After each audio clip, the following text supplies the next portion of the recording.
अच्छा नाज़रीन, जो 2020 का हवाला दिया जा रहा है 6 जनवरी का, ज़ाहिर है वहाँ पे प्रोटेस्ट किया इनके हमायतियों ने कि हमारे जो इलेक्शन हम जीत रहे हैं लेकिन कुछ दरमियान में मसला हुआ है।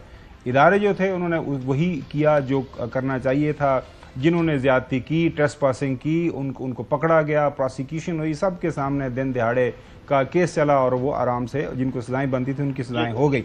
अब पाकिस्तान के अंदर मामला ये है कि अल्हम्दुलिल्लाह हमारे जितने भी इंतखाबात हुए हैं वो सारे मुतनाज़ा हुए हैं।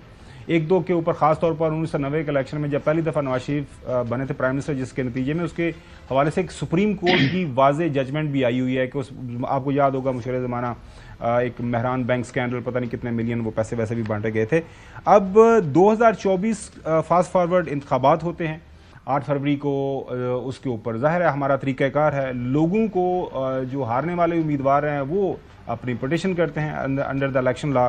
वो वेदन को 3 मंथ्स हो जाना चाहिए क्लियर, लेकिन पाकिस्तान के अंदर अब ज़ाहिर आपको पता है आइन और कानून के ऊपर जो अमल दरामद होता है। अभी तक नाजरीन इलेक्शन ट्रिब्यूनल्स जो है बनते और टूटते रहे हैं। इंतखाबी तनाज़ात 9 बाद भी वो जो तनाज़ा है वो फ़िलहाल बरकरार है। फरवरी 2024 के आम इंतखाबात के बाद इंतखाबी तनाज़ात निपटाने के लिए मुल्क भर में 23 इलेक्शन ट्रिब्यूनल्स कायम किए गए थे। उसके बाद पंजाब में टोटल 8 ट्रिब्यूनल्स कायम किए गए और पहले सिर्फ 2 ट्रिब्यूनल तश्कील पाए थे। ताहम 12 जून को chief justice Lahore high court की जानिब से मजीद 6 ट्रिब्यूनल्स बनाए गए और जिसे इलेक्शन कमीशन ने सुप्रीम कोर्ट में चैलेंज कर दिया। फरवरी 2024 के इंतखाबात के बाद मुल्क भर के इलेक्शन ट्रिब्यूनल्स में 370 इंतखाबी दरखास्तें दायर की गई। इलेक्शन एक्ट 2017 के मुताबिक पिटिशन दायर करने के बाद 180 दिन में इलेक्शन ट्रिब्यूनल को फैसला करना होता है। ये नाज़रीन आप देख लें।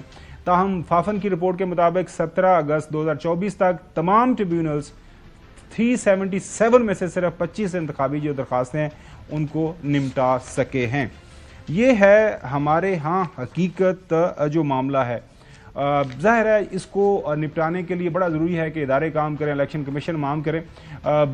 ब्रेक के ऊपर ब्रेक की तरफ जाते हैं, ब्रेक के बाद हम बात करेंगे ज़ाहिर है अमेरिका अंदर इस पर मैंने बात करनी है, चेंज ऑफ गार्ड। जी बात करें हसन साहब, बात कर लें आप। बात इस पर बात ये है कि जब अब आपकी जुडिशरी इलेक्शन कमीशन का जिसका ये स्वाबदीदी इख्तियार है, आईने पाकिस्तान उसको ये इख्तियार देता है कि आपने ही ट्रिब्यूनल नॉमिनेट करने हैं, तो फिर जब अदलिया कहे कि नहीं ये आपका काम नहीं है ये हमारा काम है, तो फिर इस किस्म के मसाइल पेचीदगी पैदा होगी। जब इदारे अपनी आईनी हदूद के अंदर रह के काम करेंगे तो पेचीदगियां नहीं हो सकती।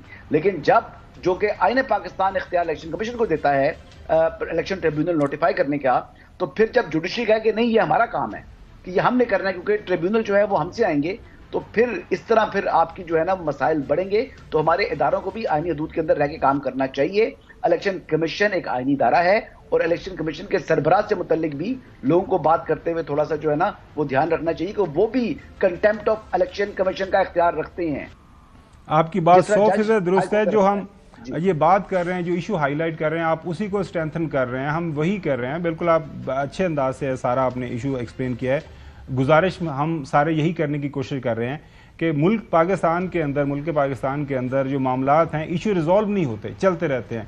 और ये पहला इलेक्शन नहीं है। हमने देखा 2018 की जो इंतखाबी उज़रदारी हैं वो पेंडिंग रही। उससे पहले आपने देखा कि वो हमारे मोहतरम 2013 के अंदर खाया साहब इलेक्शन कमीशन ने फारग भी कर दिया था, लेकिन वो चलता रहा सुप्रीम कोर्ट, फिर वो आपको पता आखिर में सारे मामला था। ये क्रॉस पॉलिटिकल पार्टीज हैं, यही तो इशू है जिसको हम हाईलाइट कर रहे हैं। मोहतरम हसन अय्यूब साहब, ब्रेक की तरफ जाते हैं। ब्रेक के बाद करेंगे अमेरिका के अंदर ज़ाहिर है एक चेंज ऑफ गार्ड हो गया है, उसके ऊपर पाकिस्तान की तरफ से मुख्तलिफ रिएक्शंस आ रहे हैं। क्रॉस पॉलिटिकल पार्टीज़ हुकूमती वज़रा एक रिएक्शन दे रहे हैं, पाकिस्तान तहरीक इंसाफ की तरफ से एक मुख्तलिफ रद्द अमल आ रहा है। क्या इसके पीछे मुहरकात हैं और क्या कुछ पार्टीज़ एक्सपेक्ट कर रही हैं, ख्वाहिशात क्या हैं, होने क्या जा रहा है, तफसील से बात करेंगे आफ्टर ब्रेक।